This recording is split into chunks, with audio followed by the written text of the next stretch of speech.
The big news coming out of that conference is that they believe that the very first treaty to protect the high waters, aka international waters where there's no one national jurisdiction, is going to be ratified. They need 60 countries to ratify this treaty. They are currently at 55 and 30 more are in process. So it's very likely at this point that the treaty is going to come into effect in early 2026.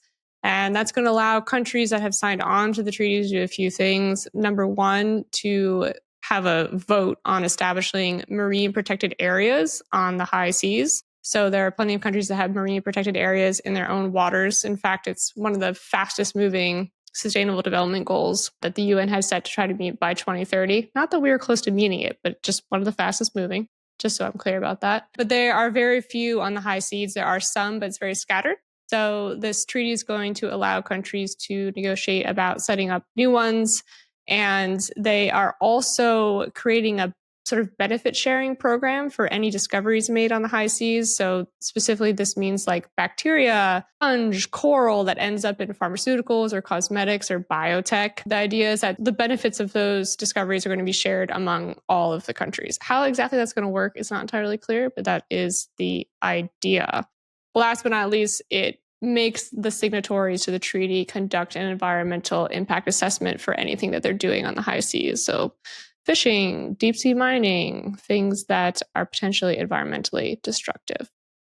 So I'm assuming for the sake of argument that the United States is not yet a signatory to this. You would be correct. The treaty was adopted by the UN in 2023. And by the way, the jump from 2023 to 2025 for it being mostly almost completely ratified is very fast. The last time the UN passed a treaty that had to do with the ocean, it was introduced in 1982 and was ratified in 1994. So anyway, no, the US was on board, I believe, when it was adopted in 2023. FAQ about it is still up on government websites in the States, but they have not yet ratified and unclear if they will do so.